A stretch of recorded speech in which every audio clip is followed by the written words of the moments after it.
Hello and welcome back to Empower tutorial. Last video में मैंने आपको इंट्रोड्यूस किया था अर्थमेटिक प्रोग्रेशन से। क्लास 10 का ये टॉपिक है, बहुत इंपॉर्टेंट टॉपिक है। तो कुछ इसके बेसिक्स बताए थे मैंने, कुछ थियोरेटिकल पार्ट हमने डिस्कस किया था। अब आगे बढ़ते हैं और देखते हैं इसका जनरल टर्म क्या होता है। यानी आप समझ सकते हैं जैसे कि ये इस तरीके से हम कह सकते हैं एक फॉर्मूला है जिसके थ्रू हम आइडेंटिफाई कर पाएंगे कि आगे वाला टर्म हम कैसे फाइंड करेंगे। तो जो इसका जनरल टर्म है, general term of an AP, ये देखते हैं हम। तो अगर मुझे कोई nth टर्म निकालना है, nth टर्म मैं कहूंगी कोई भी जो सीरीज है मेरे पास, जो सीक्वेंस है या जो प्रोग्रेशन है, उसमें जो मिसिंग टर्म है, सपोज करिए कोई टर्म है नंबर 7 जो मुझे नहीं मालूम, तो मैं क्या करूंगी, या तो मैं बार बार ऐड करूं और फिर 7th टर्म निकालूं। लेकिन ये जो चीज है ये कुछ इम्प्रैक्टिकल है। सपोज सीरीज जो है, जो सीक्वेंस दिया हुआ है वो काफी लंबा है, इट इज ऑफ 50 टर्म्स, और मुझसे पूछा जा रहा है कि 48 टर्म जो है वो क्या है। तो आप क्या सोचते हैं कि हम उसको ऐड करते जाएंगे and then we will reach to 48th term. तो मैथमेटिक्स यूज करने का कोई फायदा नहीं है अगर हम वो मैनुअल कैलकुलेशन छोटे बच्चों की तरह करेंगे, तो है ना। तो we make use of a general term. General term होती है ए एन से रिप्रेजेंट करते हैं। एन का मतलब है nth टर्म, यानी वो टर्म जो मुझे फाइंड करनी है। तो इसका फॉर्मूला होता है a plus n minus 1 into d. इसका डेरिवेशन आपसे नहीं पूछा जाएगा कभी भी, तो हमें डेरिवेशन में जाने की जरूरत नहीं है, हम सिर्फ इसको डायरेक्टली यूज करेंगे। तो आप कैसे यूज करना है, ए का मतलब वही है फर्स्ट टर्म, कल मैंने बताया था आपको। एन डिनोट करता है नंबर ऑफ टर्म्स, या वो टर्म जो हमसे पूछी गई है। Dot represents multiplication here and D is common difference, जो हमने कल डिस्कस किए थे सारी चीजें। तो अब एक एग्जाम्पल ले लेते हैं। सपोज करिए कि कोई एक सीरीज है 6, 9, 12, 15 एंड सो ऑन। और क्वेश्चन आपसे पूछता है find its 30th term. 30th term हमें अगर निकालनी है तो हम क्या करेंगे, हम इस फॉर्मूले का यूज करेंगे। तो मुझे कौन सी टर्म निकालनी है, ए, तो क्योंकि हम टर्म को रिप्रेजेंट करते हैं ए से, तो मैंने यहाँ पर ए लिख दिया।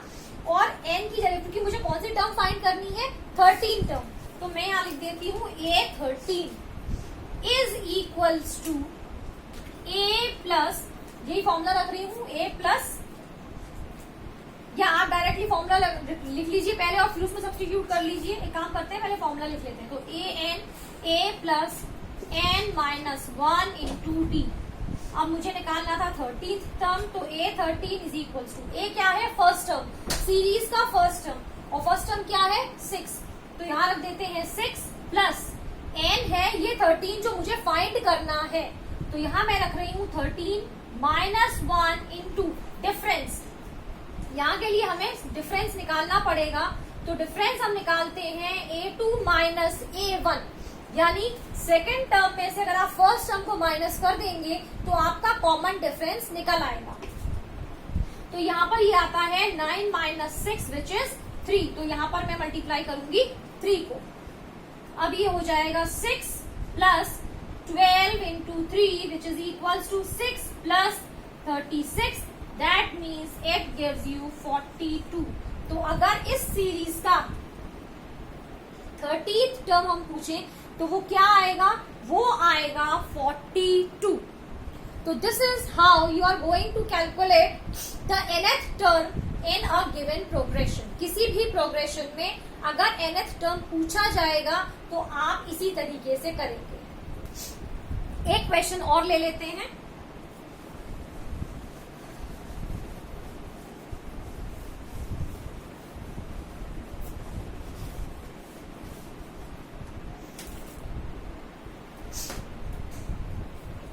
एक क्वेश्चन यहाँ पर मैं और ले लेती हूँ। क्वेश्चन है -1.2, -3.2, -5.2, -7.2 एंड सो ऑन। और इस क्वेश्चन में पूछा गया है कि क्या ये जो सीरीज दे रखी है ये एपी में है या नहीं। तो ये चेक करने के लिए कि कोई भी सीरीज या सीक्वेंस जो हमें दिया है वो एपी में है या नहीं है, उसके लिए हम क्या करते हैं, कॉमन डिफरेंस फाइंड करेंगे और वो सभी टर्म्स के बीच में फाइंड करेंगे। लाइक अगर मैं डिफरेंस निकालूंगी तो मुझे मालूम है A2 में से A1 माइनस करने से डिफरेंस आ जाता है। यही डिफरेंस अगर A3 में से A2 माइनस करूं तब भी आएगा, और यही डिफरेंस अगर A4 में से A3 माइनस करूं तब भी आएगा। यानी सेकंड टर्म में से ये माइनस करने से जो डिफरेंस आता है वही टर्म थर्ड में से सेकंड माइनस करने पर आएगा, और वही डिफरेंस फोर्थ में से थर्ड माइनस करने पर आएगा। अगर डिफरेंस इक्वल आते हैं then we will say that this is an arithmetic progression. Check करते हैं, यहाँ पर A2 माइनस A1 है -3.2 माइनस -1.2, तो ये आपको मिलता है यहाँ पर +1.2 और ये मिल जाता है आपको -2। नेक्स्ट फाइंड आउट करते हैं A3 माइनस A2। A3 है -5.2 -3.2, तो यहां से आ जाता है -5.2 + 3.2 विच अगेन गिव्स यू -2। अब फाइंड करते हैं नेक्स्ट वाला, तो ये आता है -7.2 -5.2 which gives you -7.2 + 5.2 is equals to -2। अब सभी केसेस में जो कॉमन डिफरेंस है वो आ रहा है -2। It means that this is an arithmetic progression. अगर इन तीनों में से कोई भी एक वैल्यू इक्वल नहीं आती तब हम इस सीक्वेंस को कह देते कि it is not in arithmetic progression. तो जितने भी नंबर्स गिवन होंगे हमको सबके बीच का कॉमन डिफरेंस निकाल के फाइंड आउट करना है।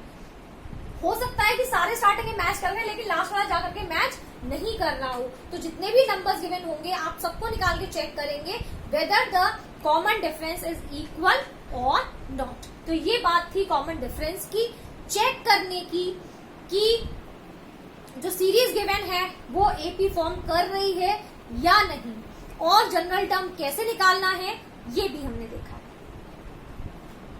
इसके बाद कुछ और चीजें देख लेते हैं।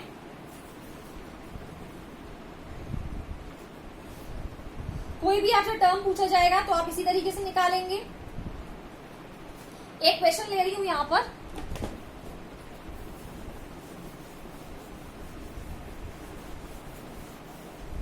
क्वेश्चन है इफ k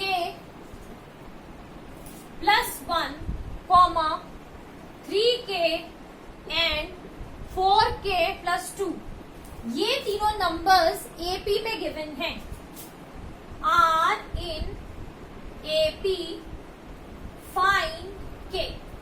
ये क्वेश्चन है। 3 नंबर्स गिवन है k +1, 3k और 4k + 2। ये कह रहे हैं question says that they are in AP, now we have to find the value of k। तो इसका मतलब क्या है, ये मेरा A1 हो गया, ये A2 हो गया और ये A3 हो गया। अब हम क्या करेंगे, हम जानते हैं डिफरेंस अगर हम टर्म्स के बीच में निकालें तो वो इक्वल आएगा, तो हम इन दोनों का डिफरेंस निकालते हैं। D is equals to A2 minus A1, तो ये कितना हो जाएगा 3k माइनस k + 1। क्योंकि ये कंप्लीट एक्सप्रेशन है तो it is better to write it in the brackets to avoid any problem of signs. तो ये हो जाता है 3k minus k minus 1 which gives you 2k minus 1। Okay, next लेते हैं A3 माइनस A2, ये है 4k + 2 माइनस 3k, तो यहां बचता है k + 2। अब क्योंकि ये भी d था और ये भी d है तो हम इन दोनों को इक्वेट कर देंगे, first and second. So first will be equals to second, तो क्या होता है 2k minus 1 is equals to k + 3। It implies 2k में से ये k माइनस हो जाएगा, तो 2k minus k is equals to 2 plus 1. It implies k is equals to 3. This is how you are going to solve such kind of questions. Please try by yourself. This is all for your first exercise, for your first formula that was of general term of common differences. See you in the next video with continuing with the same topic, arithmetic progressions. उसकी आगे की चीजें सीखेंगे. Till then, try all these questions, and if any doubt, do not feel anything to write on the comment box. Please, you can write, and I will try to sort out your problems. Till then, bye bye.